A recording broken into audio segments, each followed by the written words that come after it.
Στο τελευταίο βίντεο που είχαμε ανεβάσει είχαμε δει αυτό το σήμα της ΔΕΗ που μιλάει για υψηλή τάση και κίνδυνο, αλλά δεν είχαμε παρατηρήσει ή αναφερθεί στο τρίγωνο που βρίσκεται ο κεραυνός, σε αυτή την πυραμίδα ή το δέλτα εάν θέλετε.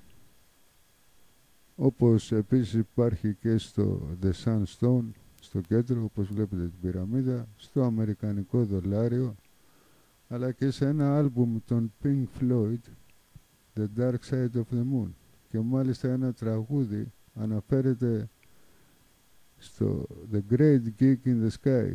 Η πρώτη μετάφραση που μου δίνει για το gig είναι η σβούρα, και όπως αναφέρουν οι γραφές, ο Θεός θα έρθει σαν περιστρεφόμενη δάδα. Βέβαια τίποτα δεν είναι τυχαίο, όλα θέλουν να μας πούν κάτι, αλλά παραμένουν ένας γρίφος που για πολλούς είναι άλυτος. Όπως είχαμε πει, ο Δίας είναι Θεός του ουρανού και του κεραυνού, αλλά και πατέρας των θεών και των ανθρώπων. Και όπως είχαμε πει παλαιότερα, ότι ο Δίας είναι ο ηλεκτρομαγνητισμός και διαιρείται στα ραδιοκύματα, όπου ραδιοκύματα είπαμε είναι 11 ζώνες συχνοτήτων και μαζί με τον Δία μας κάνουν τους 12 θεούς του Ολύμπου, το 12θειο. 6 θεούς χαμηλές συχνότητες και 6 θεές υψηλές συχνότητες και πάρα πολύ υψηλές. Όπως είχαμε πει στο τελευταίο βίντεο και όχι μόνο, το έχω αναφέρει πολλές φορές, ότι ο Δίας συμβολίζει τον ηλεκτρομαγνητισμό, όπου είναι πατέρας των ραδιοκυμάτων ή διαιρείται σε ραδιοκύματα. Δηλαδή είναι όλοι οι θεοί του 12θεου, αλλά είναι και πατέρας των ανθρώπων. Αυτό πώς γίνεται?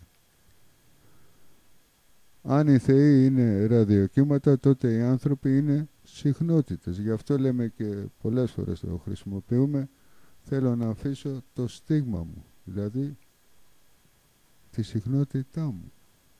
Αλλά δεν υπάρχουν μόνο άνθρωποι στη γη, υπάρχουν και ζώα, υπάρχουν ψάρια, υπάρχουν πτηνά, ερπετά, έντομα, τα πάντα.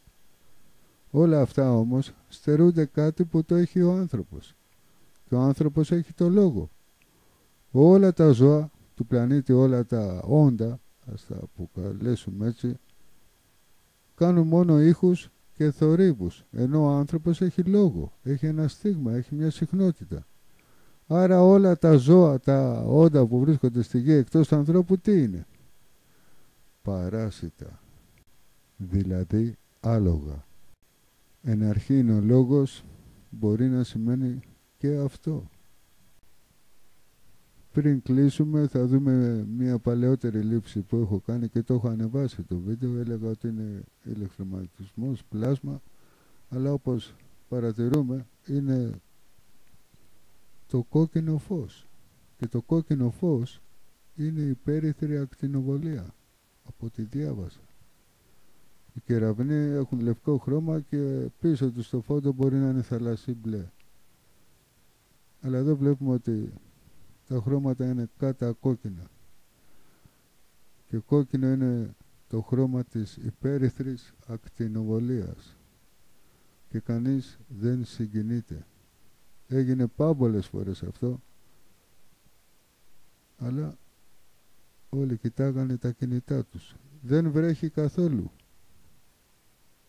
Για να ξέρουμε τι λέμε δηλαδή.